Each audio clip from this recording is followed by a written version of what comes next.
लेकिन किस तारीख की कैरिंग वैल्यू? 31 दिसंबर 2017 वाली कैरिंग वैल्यू। क्लियर है? क्या आप मुझे 31 दिसंबर 2017 वाली कैरिंग वैल्यू कैलकुलेट करके बता सकते हैं? फेयर वैल्यू तो पता है 463, कैरिंग वैल्यू क्या होगी?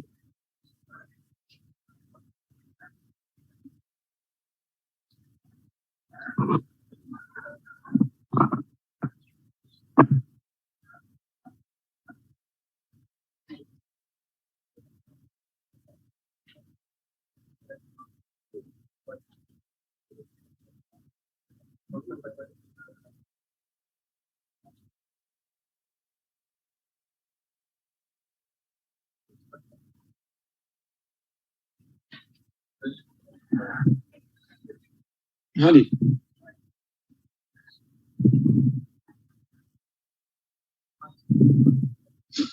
$566 वो कैसे आया?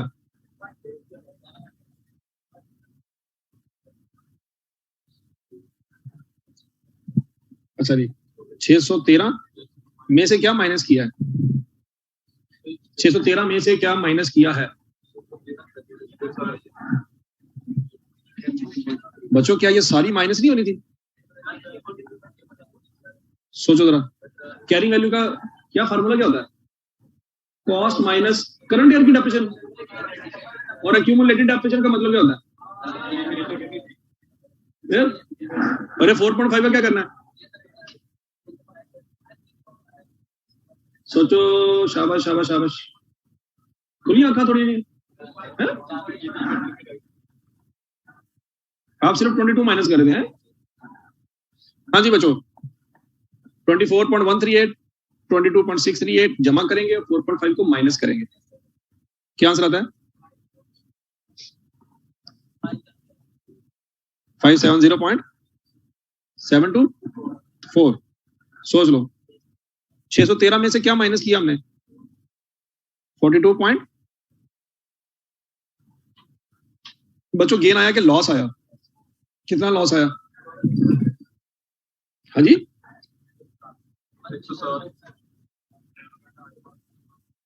107.726 चेक कर लो, प्लस माइनस नहीं हो सकता। बच्चे आने हैं?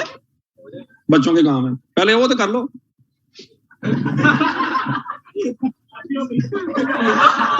बच्चे मशीना लभ दी ने थे, एक मुर्गी लभ दी, 6 अंडे देंदी है। पहले तुम मुर्गी पाल के खाओ ना सानू, आप ही रोटी खाओ तो लड़ते पे ने वेले ना होते, ये मुंह और मसूर की दाल। अच्छा जी बच्चों, ये लॉस हुआ है, इसमें से कुछ रीवैल्यूएशन सरप्लस को चार्ज होगा और कुछ पीएनएल में जाएगा। ठीक हो गया? लेकिन बच्चों क्या इस साल भी एक्स्ट्रा डेप्रिसिएशन चार्ज हुई है कि नहीं हुई? तो क्या इस साल भी कुछ बैलेंस रिटेन अर्निंग में पहले जाना चाहिए? वो कैसे जाएगा?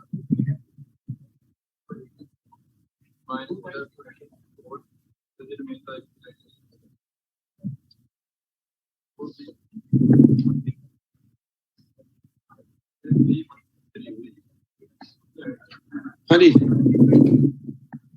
कैसे निकालेंगे बच्चों? 115.862 में से 22.4 माइनस करेंगे, कितना बैलेंस आएगा? बैलेंस बताएं। इसको किस पे डिवाइड करेंगे? 28 पे। 3.338। अच्छा जी, ये ट्रांसफर हो गया, बाकी कितना बैलेंस रह गया?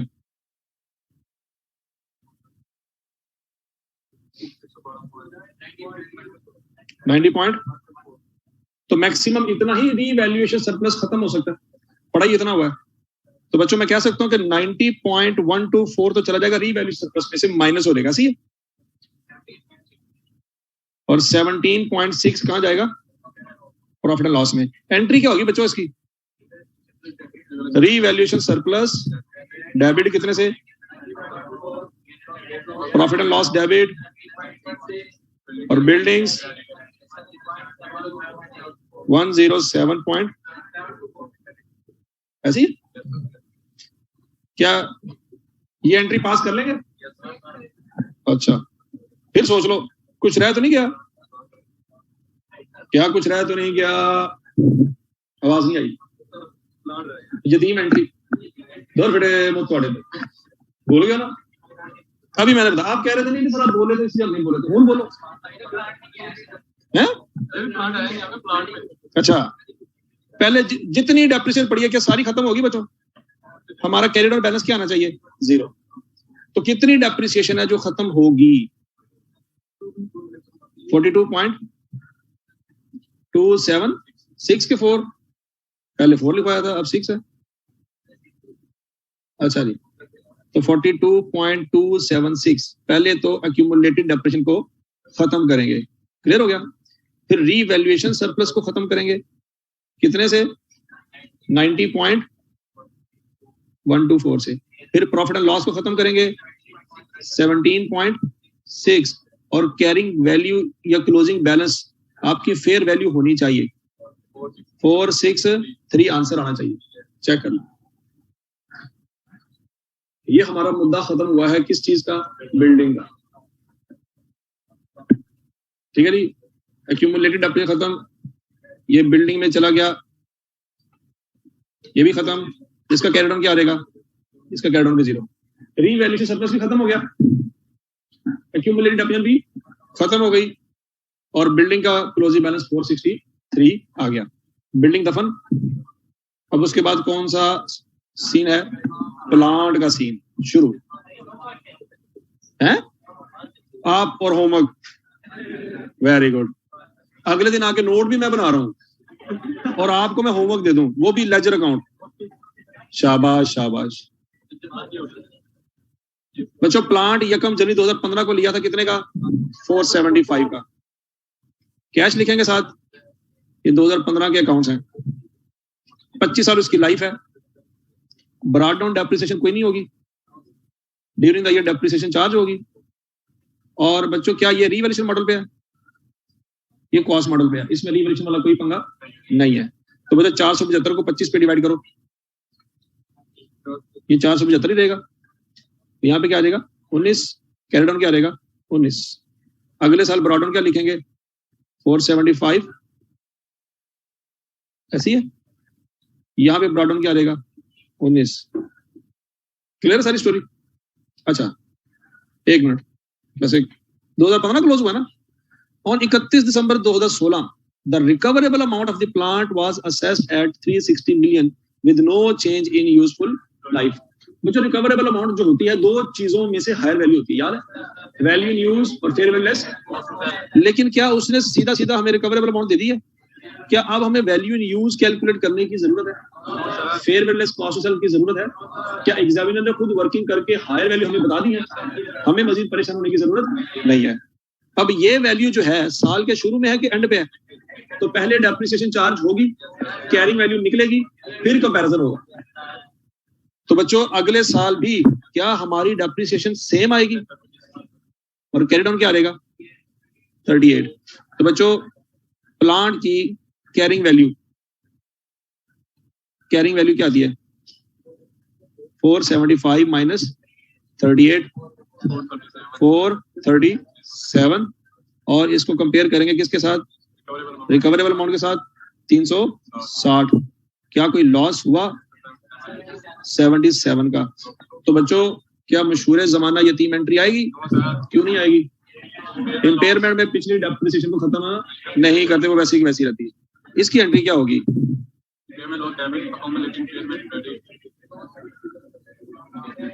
इम्पेयरमेंट लॉस डेबिट और एक्यूमुलेटेड इम्पेयरमेंट लॉस। क्लियर हो गया जी? आगे चलते हैं जी। During 2017 OL has decided to change the depreciation method for plant from straight line to reducing balance.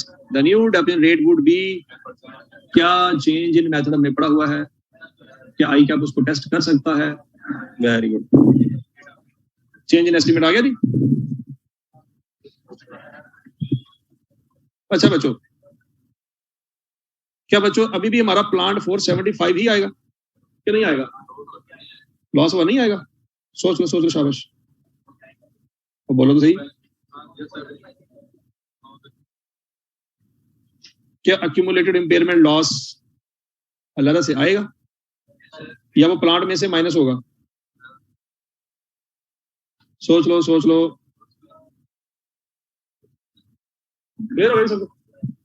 अच्छा, तो अगले साल ब्रॉड डाउन मेरा 475 ही होगा। ये कौन सा साल चल रहा है? 2017। अच्छा बच्चों, अब अगले साल आपको पता है रिड्यूसिंग बैलेंस मेथड है, तो रिड्यूसिंग बैलेंस मेथड में 10% रेट कॉस्ट पे लगता है कि WDV पे लगता है? तो बच्चों WDV अब 360 होगी कि 437 होगी? 360 होगी, सोच लो। अब रिकवरेबल अमाउंट आपकी कैरिंग अमाउंट है, ये रिमेनिंग लाइफ में क्या होनी है? डेप्रिशिएट होनी है। याद आ रहा है कुछ? 360 का लेंगे 10%, तो बच्चों ब्रॉड डाउन आएगा 38, यहाँ पे क्या आएगा 36, यहाँ पे डेप्रिशिएशन, और कैरी डाउन क्या आएगा 74,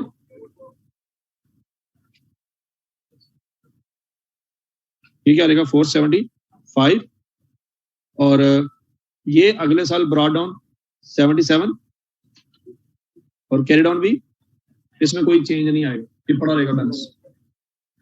ये रिमेनिंग लाइफ में ट्रांसफर नहीं करना हमने, ठीक है जी। ये कौन सा सरप्लस है? ये तो लॉस है। जब फ्यूचर में अगर कोई गेन आएगा तो ये खत्म होगा, अदरवाइज ये नहीं होगा। क्या ये बात समझ आ गई बच्चों? ये लेजर अकाउंट 100% समझ आ गया, और इसमें कुछ भी नहीं था। अब क्या इसका नोट आप बना सकते हैं कि नहीं बना सकते? हैं? हाँ जी, हो सकता है। हाँ, रिवर्स सरप्लस अगर आएगा तो हो जाएगा। अच्छा जी, नाम क्या है इसका? Orchard limited, ORCHID limited, note to property plant and equipment. नहीं आपने नहीं बनाना ना, ऐसा हो नहीं। फॉर द ईयर एंडेड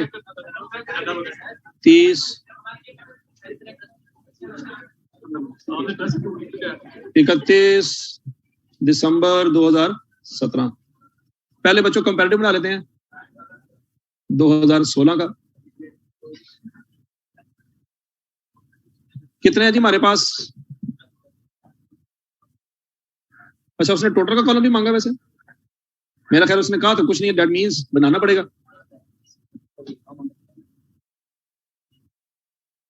पहले कॉलम कौन सा आएगा? बिल्डिंग, और दूसरा कौन सा कॉलम आएगा? प्लांट का, और तीसरा कॉलम किस चीज का आएगा? टोटल का। तो बैलेंस आ जाएगा यहाँ पे 1 जनवरी 2016 से शुरू होगा स्टोरी। तो बच्चों बिल्डिंग की स्टोरी पहले खत्म करते हैं। 1 जनवरी 2016 को बिल्डिंग ओपनिंग बैलेंस कितना था? 700 क्या नहीं था? तो ड्यूरिंग द ईयर कुछ प्लस माइनस हुआ? कोई नहीं हुआ। क्लोजिंग भी 700, ऐसे ही ओपनिंग भी 700। कोई रीवैल्यूएशन नहीं हुई, कोई एडिशन, डिस्पोजल, नो। तो क्लोजिंग बैलेंस आ गया आपके पास। आसान ही है। अच्छा जी, और आगे बन जाएगा वो अक्यूमुलेट ऑपरेशन, और उसके बाद 2017 का बना लेंगे।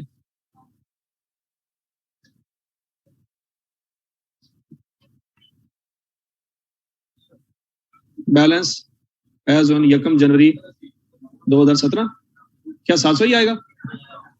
रीवैल्यूएशन की वजह से कोई एलिमिनेशन होगी, फिर रीवैल्यूएशन,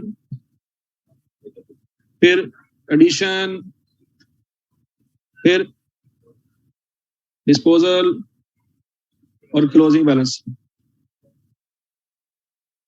31 दिसंबर 2017। ये हमारा आखिरी आंसर आएगा।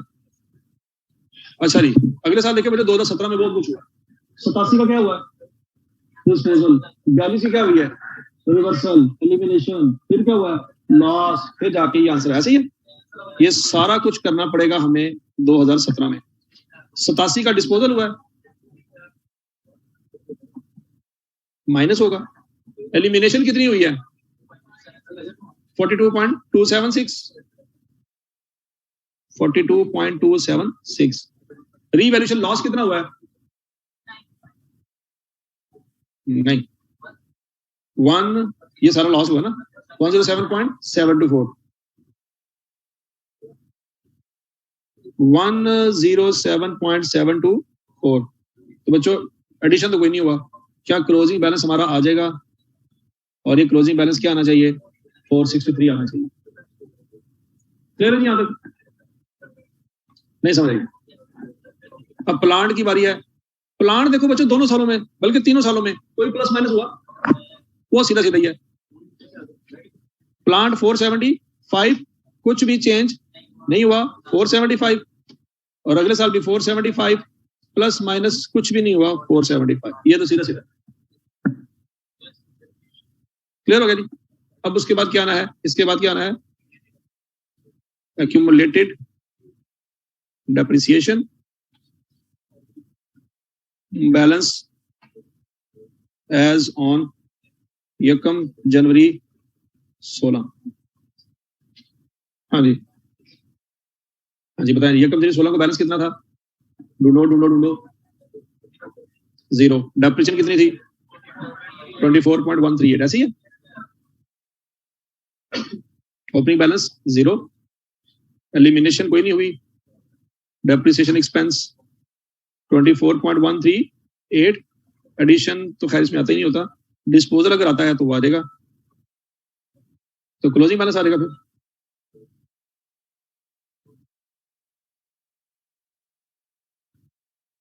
$24.138। ये क्लियर सबको?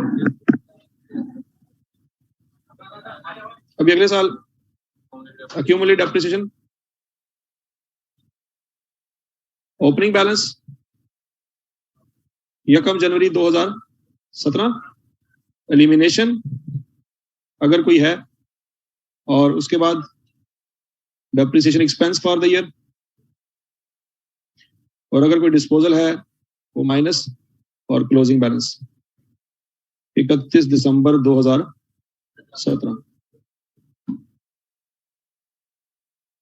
ठीक हो गया जी? अच्छा जी, अब हम देखते हैं अगले साल क्या हुआ।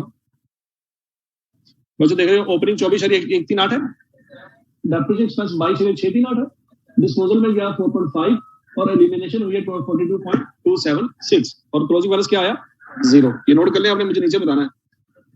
चारों बैलेंस नोट कर ली? अच्छा जी, अब जरा देखिएगा ओपनिंग बैलेंस क्या है जी? 24.138। एलिमिनेशन कितनी हुई है? 276। डेप्रिसिएशन एक्सपेंस कितना आया है? 638। डिस्पोजल में कितना गया? क्लोजिंग बैलेंस क्या आना चाहिए? 0। ठीक हो गया जी? अब प्लांट की डेप्रिसिएशन देखिए बच्चों गौर से। प्लांट में सीधी सीधी स्टोरी है मेरा ख्याल है, 19 ऐसी। प्लांट में दूसरे साल 19 ओपनिंग बैलेंस था, 19 चार्ज हुआ, 38 हो गया। अगले साल 38 ओपनिंग बैलेंस था, एलिमिनेशन कोई नहीं हुई, 36 क्या है?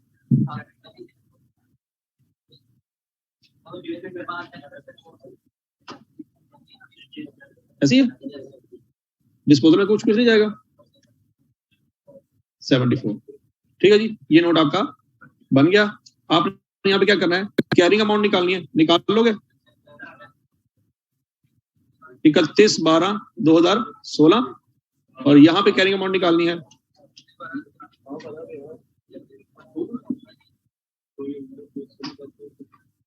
ठीक हो गया? और उसके बाद अंग्रेजी लिख लेंगे। सवाल नंबर कौन सा? 6। हाँ जी, नहीं सिर्फ 1 साल की। अच्छा जी बच्चों, ये तो मशहूर जमाना बातें लिख लोगे ना आप, यूजफुल लाइफ, मेजरमेंट, डेप्रिसिएशन, 3 बातें तो रट्टा लग जानी चाहिए। अगला नोट, बिल्डिंग वर रीवैल्यूड बाय शबीर एसोसिएट, ये लाइन भी रट्टा लग गई है। अच्छा जी, अगर कॉस्ट मॉडल फॉलो होता तो क्या वैल्यू आती? Movement in surplus. ठीक हो गया? इसमें एक चीज मिसिंग है, detail of disposal, impairment. Detail of disposal आपने देनी है, चेंज इन मेथड बताना है आपने, और इम्पेयरमेंट, ये 3 चीजें यहाँ पे इस सवाल में मिसिंग है, वो आपने बतानी है। बता दोगे? ओके जी बच्चों, thank you ji, Allah Hafiz.